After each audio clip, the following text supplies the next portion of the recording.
Parliament ఎన్నికలపై BRS అధినేత KCR focus చేశారు. జహీరాబాద్ నియోజకవర్గం పరిధిలోని ముఖ్య నేతలతో హైదరాబాద్లోని తన నివాసంలో సమావేశమయ్యారు.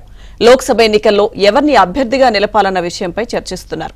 ఈ భేటీలో హరీష్ రావు, పోచారం శ్రీనివాసరెడ్డి, మాజీ ఎమ్మెల్యేలు పాల్గొన్నారు.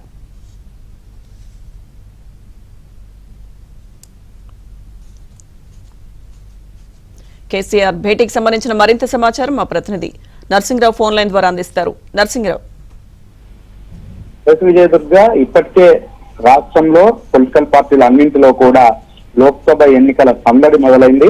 సో అన్ని పార్టీలు కూడా లోక్సభ ఎన్నికలే టార్గెట్ గా వ్యూహాలు రచిస్తా ఉన్నాయి, దూకుడు పెంచాయి. ఇప్పటికే సీఎం రేవంత్ రెడ్డి అభివృద్ధి పనులకు శంకుస్థాపనలు, ప్రారంభోత్సవాల పేరుతో జోషును నింపేటువంటి ప్రయత్నం చేస్తా ఉన్నాడు, క్షేత్రస్థాయిలోకి వెళ్తా ఉన్నారు. ఇంకా మరోవైపు Bharatiya Janata party, BRS party నేతలే టార్గెట్ గా ఆపరేషన్ ఆకర్షకు తెరలేపింది. అందులో భాగంగా ఇప్పటికే ఇద్దరు సిట్టింగ్ ఎంపీలు బీజేపీలో చేరిపోయారు, ఒక సిట్టింగ్ ఎంపీ కాంగ్రెస్ లో చేరిపోయారు. ఇక కొంతమంది సిట్టింగ్ ఎమ్మెల్యేలు రేవంత్ రెడ్డిని కలిసేందుకు క్యూ కడుతుండగా మరికొంతమంది నేతలు, ఎంపీ ఆశావాహులేమో బీజేపీలోకి క్యూ కడతా ఉన్నారు. అందులో భాగంగా ఈ రోజు నలుగురు ముఖ్య నేతలు కూడా బీజేపీలో చేరిపోయారు. సో ఈ నేపథ్యంలో బీఆర్ఎస్ పార్టీ అధినేత కేసీఆర్ కూడా అప్రమత్తమయ్యారు. బీఆర్ఎస్ పార్టీ నేతల్ని ఎన్నికలకి సన్నద్ధం చేయడము, అభ్యర్థుల్ని ఎంపిక చేయడము, అదేవిధంగా ఎన్నికల ప్రచారాన్ని ప్రారంభించడము, ఈ మూడింటిపైన వ్యూహరచన చేయడం కోసము పార్లమెంటరీ నియోజకవర్గాల వారీగా సమీక్షా సమావేశాలను నిర్వహిస్తా ఉన్నారు. ఇప్పటికే 6 నియోజకవర్గాలకు సంబంధించినటువంటి సమావేశాలను పూర్తి చేశారు. ఉమ్మడి కరీంనగర్ జిల్లాలోని 2 పెద్దపల్లి అండ్ కరీంనగర్, అదేవిధంగా ఇటు ఖమ్మము, మహబూబాద్ కు సంబంధించి నియోజకవర్గాల సమీక్ష పూర్తి చేశారు. ఇటు మహబూబ్ నగర్ అండ్ నాగర్ కర్నూలు నియోజకవర్గాలకు సంబంధించినటువంటి సమీక్షలు కూడా పూర్తి చేశారు.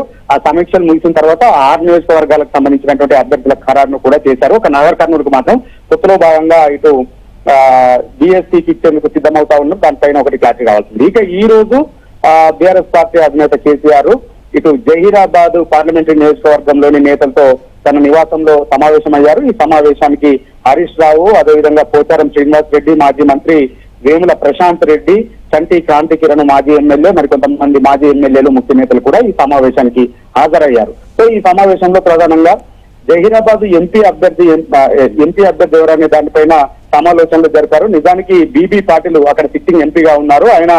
ఆయనకే మరోసారి ఎంపీ టికెట్ ఇవ్వాలని చెప్పి బీఆర్ఎస్ పార్టీ భావించింది.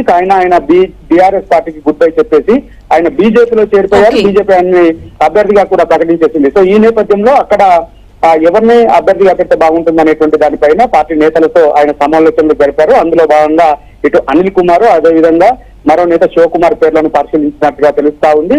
సో ఈ ఇద్దరిలో ఎవరికో ఒకరికి టికెట్ ఇచ్చేందుకు కేసీఆర్ సమాయత్తం అవుతా ఉన్నారు. 1-2 రోజుల్లోనే ఆయన ఒకరిని అభ్యర్థిగా ప్రకటించేటువంటి అవకాశం ఉంది. అందులో గాలి అనిల్ కుమార్ కి ఎక్కువ ఛాన్సెస్ ఉన్నాయనేటువంటిది పార్టీ వర్గాల ద్వారా మనకు అందుతున్నటువంటి సమాచారం. ఇంకా దాంతో పాటుగా ఎన్నికల్లో ఏ విధమైనటువంటి వ్యూహాలతో ముందుకు వెళ్లాలనేటువంటి దానిపైన కూడా నేతలకి దిశానిర్దేశం కేసీఆర్ చేశారు. ఇక 12వ తేదీన కరీంనగర్ లో తలపెట్టినటువంటి భారీ బహిరంగ సభని సక్సెస్ చేయడం కోసము ఈ జన సమీకరణ ఏ విధంగా చేయాలనేటువంటి దానిపైన కూడా పార్టీ నేతలకి కొన్ని సూచనలు, సలహాలు కేసీఆర్ చేసినట్లుగా తెలుస్తా ఉంది.